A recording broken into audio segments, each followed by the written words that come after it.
I'm John Strum, and this is Real Talk MS.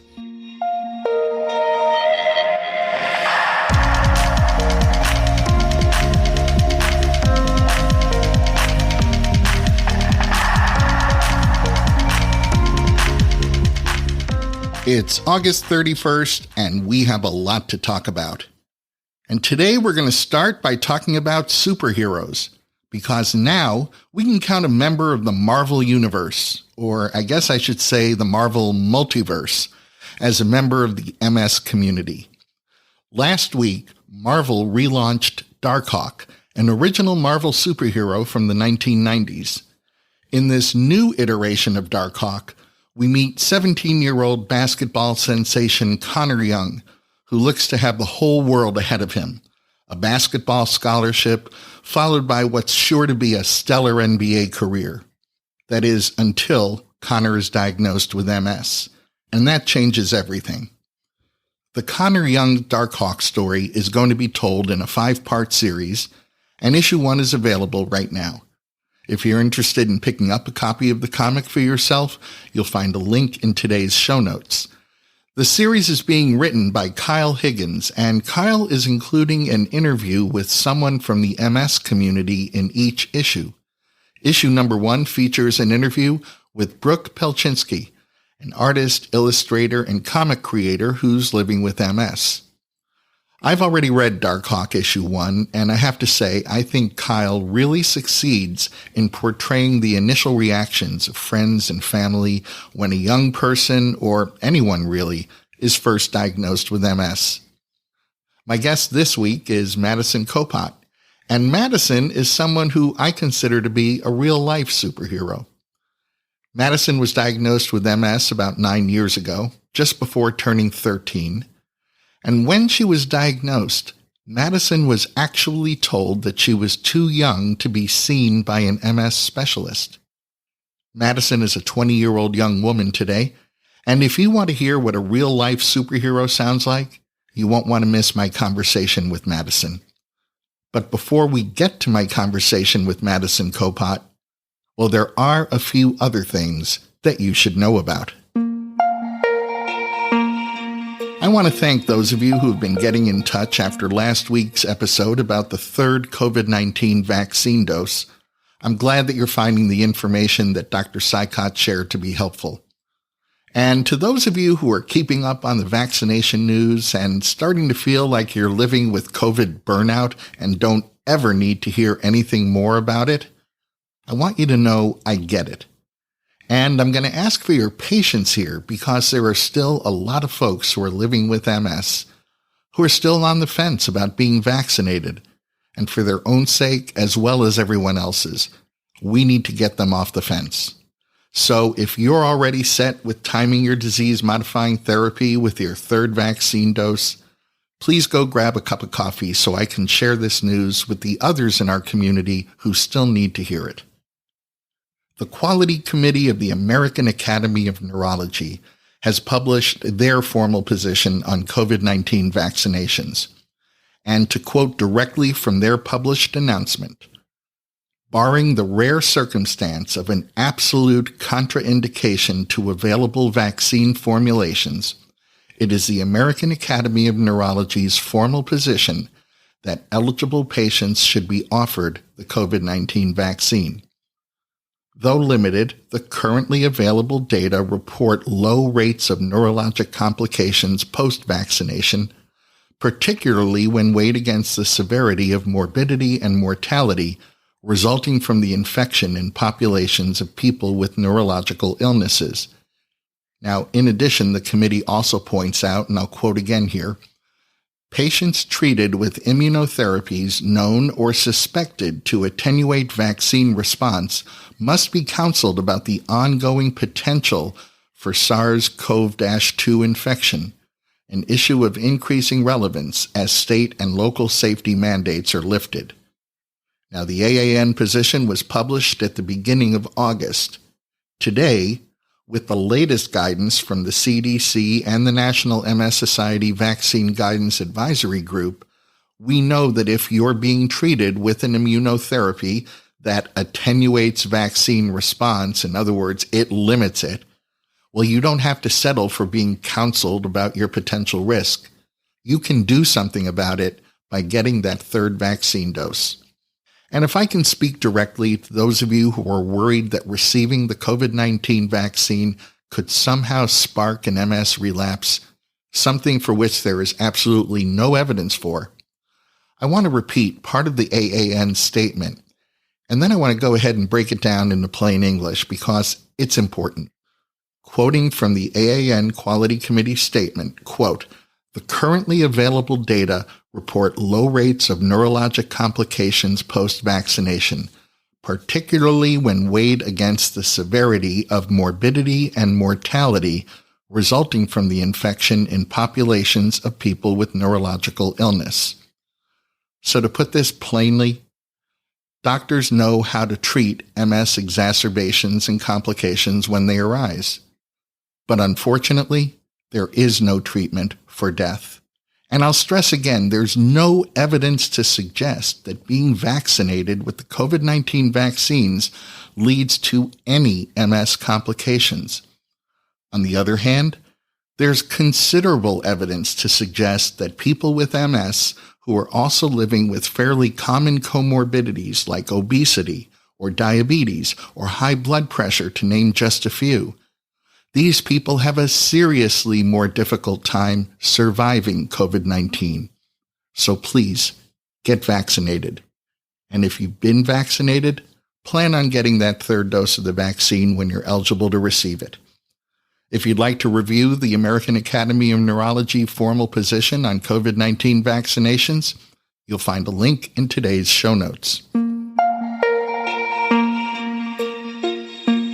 A research project being funded by the National Institutes of Health is designed to better understand how two different types of cells in the central nervous system communicate, and through that communication, control motor functions and non-motor functions. And this project will very likely also increase our knowledge of how multiple sclerosis happens. Neurons are the most well-known cells in the central nervous system. Also called nerve cells, neurons are the long wire-like cells wrapped in myelin that you see in all of those diagrams that explain what MS is. And if you remember those explanations of MS, nerve cells send communications from the brain throughout the rest of the body. And in MS, when that myelin sheath that surrounds the nerve cell is damaged, those communications can be garbled. The way that our nerve cells communicate is through neurotransmitters. And it's long been assumed that the only thing neurons use neurotransmitters for is to send messages to other nerve cells. But that may not be the case, and that's what this new research project is all about. The project will investigate whether and how neurons, nerve cells, communicate with another type of cell in the central nervous system called glial cells, or glia. There are different types of glia. They all perform important functions in the brain. One type of glia that we often talk about on the podcast are called oligodendrocytes. And oligodendrocytes are responsible for producing myelin. Scientists are beginning to understand that some glial cells listen to those neurotransmitters that are being sent by the nerve cells. And since we have these glial cells called oligodendrocytes that are producing myelin, it would be really interesting to understand what sorts of communication these particular glial cells are receiving from the nerve cells of someone who's living with MS. Is there some sort of miscoded, garbled communication that causes neuroinflammation to occur or progress? So this is an initial research project that may end up having a lot of relevance to our basic understanding of MS. The project is being headed up by Dr. Leora Yetnikoff, an assistant professor of psychology at the College of Staten Island in New York. And we'll be sure to keep tabs on what Dr. Yetnikoff and her team discover as their work gets underway. When I think back to the times that my wife and I talked about how progressive MS had robbed her of her mobility, I also recall that I came to understand she was actually more upset that progressive MS had taken away the use of her arms and hands. My wife explained to me that while a wheelchair or scooter could still allow her to get from point A to point B, she still couldn't do very much once she arrived without the use of her upper limbs. So I think she'd be happy to hear that after some understandable pandemic-related delay, a Phase 2, Phase 3 clinical trial is getting underway that will focus on determining whether the disease-modifying therapy Mavenclad can slow hand and arm function worsening in people living with progressive MS who are already experiencing mobility issues. The study is called Chariot MS, and it's going to enroll 200 people with advanced progressive MS at 20 sites across the UK. If you're living with progressive MS in the UK and you have an EDSS score between 6.5 and 8.5, meaning you aren't able to walk 20 meters while using 2 crutches, or you can't walk at all, and you still have some function in your arms and hands, you could be a part of this important work. If you're interested in learning more and possibly participating in this clinical trial, you'll find a link in today's show notes.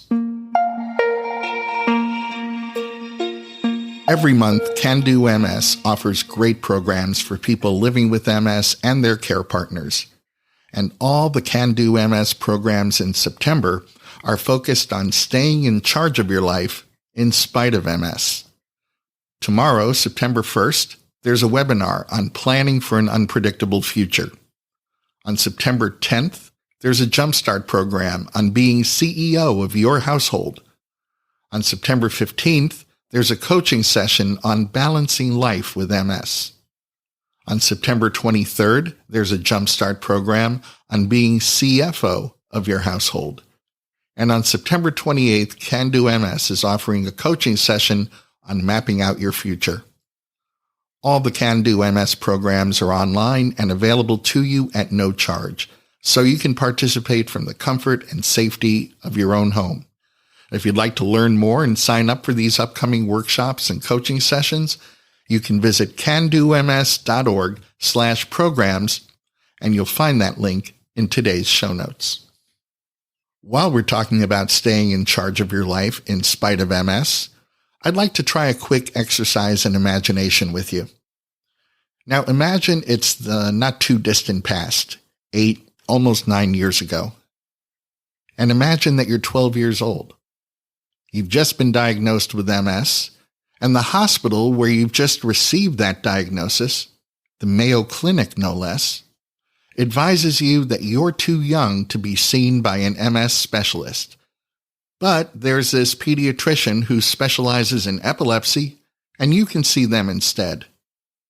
That's exactly how Madison Copot's MS journey began. Madison has learned firsthand that she has to be the one in charge of her life, including her healthcare decisions, despite MS, and even despite her young age. In a moment, we'll meet a young lady whose energy and spirit are nothing short of remarkable when you meet my guest, Madison Copot. Madison Copot was diagnosed with MS when she was 12 years old, and today Madison is a 21-year-old college senior. Welcome to the podcast, Madison. Thanks for having me. So, back when you were 12, what were the initial symptoms that led to your diagnosis? My very first symptom ever would be with my hand. It would go numb for maybe about 10-15 minutes, and then it would just go away. And that lasted for about 3 months, and then the symptom totally stopped, and we didn't think anything of it. But when my left leg became super weak and it looked like it was going to buckle on me at any given point, we knew something was up, and then I saw countless doctors. Yeah, and finally a neurologist. How long did all that take before you actually got your diagnosis, do you think? From the very beginning with my hand, I would say that happened in like October. So probably like 8 months until I was officially diagnosed. So there you are, 12 going on 13. What went through your mind when you were first diagnosed with MS? What did you think about? I was terrified. I thought it was like a death sentence, honestly. I thought my life that was the end.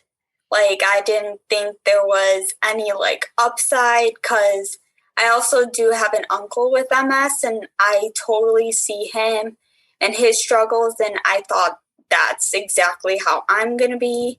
So I really didn't know what to think at that point. But if I could say anything to myself back then, is just not to worry about that. Don't think about other people. Just focus on your health. And that is kind of what was going through your head at the time. What was going on at home?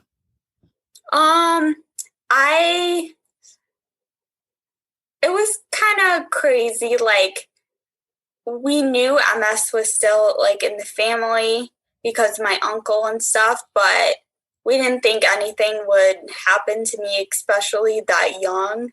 Because back in 2013, when I was first diagnosed, MS only happened to adults. And it never occurred to us that something like that could happen to kids. And it was hard, definitely, but we somehow got through it. And what happened next? I was actually shipped off to Mayo Clinic, where they did so many MRIs, blood draws, spinal taps to like officially diagnose me with MS. And then they put me on Rebif, because at the time there was maybe like 2 or 3 medications that kids could take to combat MS.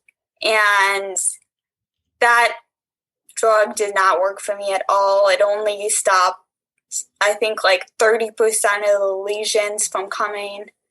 So I did get worse. And also, at that point in time, I couldn't see like an MS specialist doctor because they only worked with adults. So I was forced to see a children's doctor that worked with epilepsy. So she was not specialized at all in MS. And I honestly would say that's like my biggest regret ever, is stopping and just kind of taking what Mayo Clinic says, that I'm not going to be able to get into a actual MS doctor. This is my best option, and not really like fighting for my health. That's a lot to be thinking about when you're 12, 13 years old. So there you are, you're living with multiple sclerosis, but you're also living your life as a tween, about to be a teen, right? Did anything about all of that, did life feel different to you? Oh, for sure. Like, I always had to think about my health instead of like thinking about normal teen stuff, going out with friends and doing all that kind of stuff. I always had to make sure my health was first, and it also made me plan a lot of things. Like, I had to make sure I knew everything about what I was going to be doing and like where certain things were. And it was a lot at that time. And it was, yeah, I can't imagine like going through that again, because it was just very crazy. It sounds so overwhelming to anyone at any age. My goodness. And then having to deal with that while you're kind of growing up at the same time. That's a lot. So a few years went by. When did it occur to you that you were on a better track? When did things change? Well, so actually things got worse before they got better.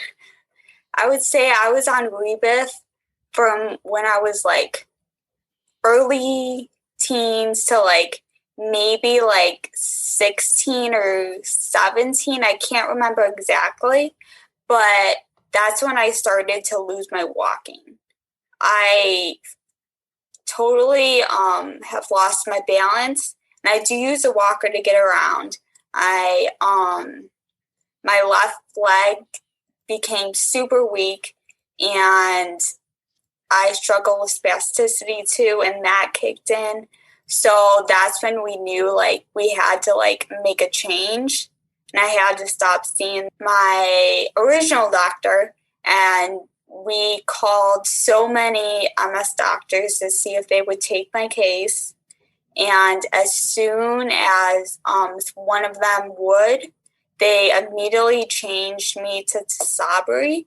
And that was like the best thing ever. It completely stopped all my lesions, all my progression, but it never like made me better in a sense. It just kind of kept me stable. So then we actually switched doctors again, because after the first time with learning like that we're totally in control of our health, and we're the only like advocates and people really pushing towards my health, we switched doctors again, and he put me on Ocrevus, and that has been the best decision that I've ever made. So what's happening in your life now? Well, I would say frontmost my heat tolerance, because that was also a big MS symptom, is that it was hard for me to tolerate heat like at all. My legs became super wobbly. My vision, it was super blurry. I had awful headaches. I really couldn't stand in the heat for probably more than like 20 minutes. But ever since I got on Ocrevus, it has helped so much. Like, I still get headaches, and I still definitely feel the heat, but I can still see, which is amazing. My legs still work, so that's just amazing. And also, I love that it's only twice a year. It's a big difference than having an infusion every month to twice a year. And how's college life going for you? It's definitely a struggle. I definitely have battles, probably constantly every day with it, just managing the campus and managing all my classes and with like homework and stuff. But I'm doing pretty good, which is amazing. I love it. I'm on the dean's list, which is super cool. So keeping up with my GPA, but yeah, it's a lot better. I've made so many new friends, and they totally accept me for me, and it's great. I think you and I have a friend in common, Madison. She's been a guest on the podcast a couple of times. Mm-hmm. And one of the things we always talk about is the support group for teens living with MS that she facilitates. Of course, I'm talking about Dawnia Baines. And mm-hmm. I have to tell you, as soon as Dawnia caught wind of the fact that you were going to be on the podcast, she called me right up and said, you got one of my peeps coming on. You have a real fan in Dawnia. I'm interested in hearing your thoughts about why participating in a support group is important to you. Yeah, Dawnia is the best. Love her. Love everything she's done. But it made the biggest difference because, especially with this disease being diagnosed so young, I felt so alone. I didn't really know who to turn to or anything. But ever since I got in the support group, I have made like amazing strides. Like, I have opened up about my MS. Like, other people know about my MS, which is so crazy because for the longest time, it was like under top secret, like within my family. We didn't tell anybody, and people knew something was up because they could, since my MS is so physical too, that I lost my walking. I use a walker now. I have to say no to a lot of things because I can't do them, or my body is just not working with me at that time. I had to open up and tell people because, yeah, they just knew and they were worried, of course. And I didn't want people like spinning in their mind anymore about what was going on. So I just kind of came clean, and I saw that the entire support group, most of them are like totally cool with MS, and like they talk about it, and that's made such a big difference in their life. So I gave it a shot, and it's been amazing. Well, if you met someone who was 12 years old, you met them today, and they were just diagnosed with MS, what would you tell them? I would first tell them that their life is not over. It's not even close to being over. I would tell them to really be an advocate for themselves and try and find the best solution, treatment, doctor for them. Yeah, I think that's probably the biggest things that I would say. It's that you can't give up. You always have to keep trying. You always have to keep pushing towards never give up hope, because there's so many treatments that is coming around the corner, and it's so crazy. I just heard about what you was talking about. I think it was last week, and I'm so excited. Well, Madison, I have to tell you, you have a phenomenal spirit and an energy that's going to serve you well throughout your entire lifetime, no matter what sort of challenge you might be facing. Thanks for being such an amazing example of living a best life with MS. And thanks for talking with me today. Well, thank you. And yes, I'm definitely trying, never losing hope. So thank you so much. That's going to wrap up this episode of Real Talk MS. Real Talk MS is powered by the National MS Society. And you can share this episode of the podcast by letting your friends or family members know that all they have to do is point their web browser at realtalkms.com/209. You'll find that link in today's show notes so you can easily copy and paste it right into an email or text. If you haven't yet done so, I hope you remember to visit the Apple App Store or the Google Play Store and download the free Real Talk MS app for your iOS or Android smartphone or tablet. It's the easiest way for us to stay connected. The app will automatically download the latest episode of Real Talk MS. You'll be able to save your favorite episodes, and it's a great way for me to share bonus content with you. So I hope you'll take a moment and download the app today. I'm John Strum. Thanks for listening. Stay safe and make healthy choices.